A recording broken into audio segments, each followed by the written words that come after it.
Hallo, hier ist der Fez von Fez Hobby-Ecke. Kein Profi, kein Experte, aber seit fast 30 Jahren im Hobby. Perfektionist und Chaot in einem. Bei Warhammer probiere ich gern neue Dinge aus. Armeen, Techniken, Materialien. Auch YouTube ist neu für mich. Keine Ahnung, wie das läuft. Keine Profi-Ausrüstung. Aber Bock, einfach mal loszulegen. Und was würde sich am besten für diese ultimative erste Folge von Fez Hobby-Ecke eignen, als die Vorstellung meiner Hobby-Ecke? Das ist sie, meine eigene, kleine, aber feine Hobby-Ecke. Ich bin so froh, diesen eigenen Bereich zu haben. Zum einen aus Platzgründen, da es über die Jahrzehnte natürlich super viel angesammelt hat. Zum anderen, aber noch viel wichtiger, es ist alles startklar. Es ist so toll, sich einfach den Pinsel zu schnappen und direkt loslegen zu können. Das war natürlich nicht immer so und ist erst durch den Einzug in unser Haus möglich geworden.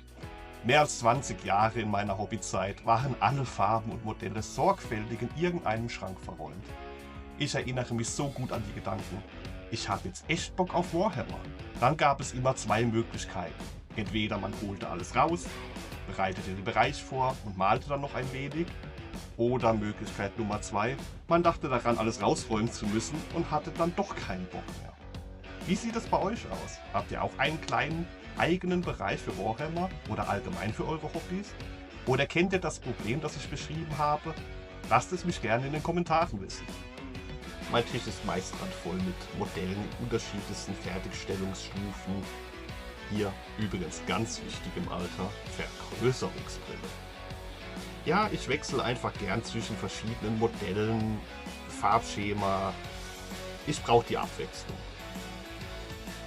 Hier auch ganz praktisch kann man sich einfach mal Inspiration oder auch simple Bauanleitungen hinstellen.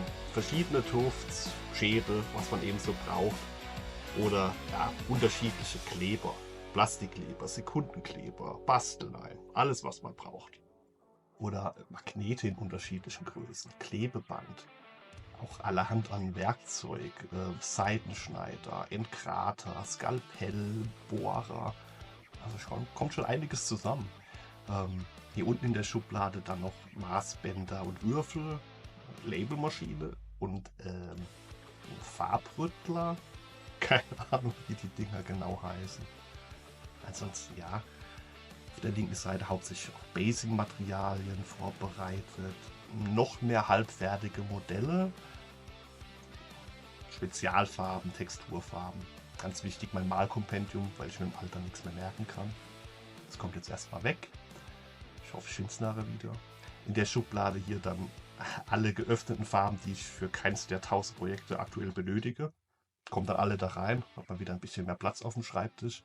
Und hier unten in der Schublade dann ein paar ungeöffnete Reservefarben, falls mal was leer gehen sollte. Tja, und dann auf der rechten Seite haben wir unseren selbstgebauten Hobbyschrank, der genau für diesen Bereich gemacht wurde. Auch sehr stolz drauf. Hier oben dann Grundierungssprays, Geländeteile und dann haben wir dann noch ein paar original verpackte Modelle. Im Schrank selbst habe ich oben im Fach meine Age of Sigmar Dinge, Stormbringer Sammlung, unten drunter dann Warhammer 40k und hier die grandiose Killerkutsche, die meine Frau gebaut und angemalt hat. Hammer genial. Unten drunter dann die neuesten fertiggestellten Modelle in magnetisierten Boxen. Erst hier Warhammer 40k und im Fach darunter dann nochmal Age of Sigmar. Da hinten im Dunkeln dann noch weitere Boxen, meist Starterboxen, Hightstorm, Blackstone Fortress. Tja, und hier mein eigener Warhammer Store, die Großaufnahme. Teilweise noch Boxen, die seit 10 Jahren aufs Auspacken warten. Teilweise ganz neue, noch eingeschweißte Modelle. Das hier ist echt so mein eigener Warhammer Store. Manche würden es auch Pile of Shame nennen, aber der ist bei mir eher auf dem Dachboden. Nee, also ich freue mich da auch einfach dran. Wenn ich am Wochenende aufwache und dann ganz spontan Bock auf einen Panzer oder Orks habe oder keine Ahnung auf was, dann kann ich hier durchschauen, kann mir was aussuchen und loslegen. So wie in meinem eigenen kleinen Store und das ohne aus dem Haus zu müssen. Pile of Shame oder manchmal ja auch genannt Pile of Possibilities ist ja auch in aller Munde, aber mich stresst das jetzt weniger. für mich gehört das eigentlich schon immer zum Hobby dazu. Wie ist es bei euch? Habt ihr auch viele ungeöffnete Boxen rumstehen? Freut ihr euch auch so wie ich über die Möglichkeiten für spontane neue Projekte? Oder fühlt ihr euch davon gestresst? Würde mich echt interessieren, ob noch mehr Leute das gar nicht so schlimm empfinden wie ich. Ja, und wenn wir schon dabei sind, unterm Tisch gibt es natürlich auch noch so ein paar Kartons. Ja, verschiedene Modelle, natürlich auch viel von den Hachette Habos, Stormbringer, Imperium. Dinge, auf die man dann nicht so spontan Lust hatte. Oder ja, man hat eh schon genug Modelle auf dem Tisch gehabt. Und dann wird es halt hier gelagert. Irgendwann wird man dann schon dazu kommen. Ja, hier noch ein paar Bits. Auch schon so unterschiedlichste Aufbewahrungslösungen probiert. Mit der hier bin ich eigentlich aktuell am zufriedensten. Finde ich ganz nett. Dann haben wir hier noch als Art Raumtrenner diese kleine Box hier stehen. Blood Angels Armee-Box, da habe ich schon einiges draus aufgebaut. Die Slanish-Box wartet leider immer noch auf ihren Einsatz, kam ich noch nicht dazu. Hier nochmal einiges so an Geländebauutensilien, da habe ich einiges vor, will einiges ausprobieren. Ja, Zeit.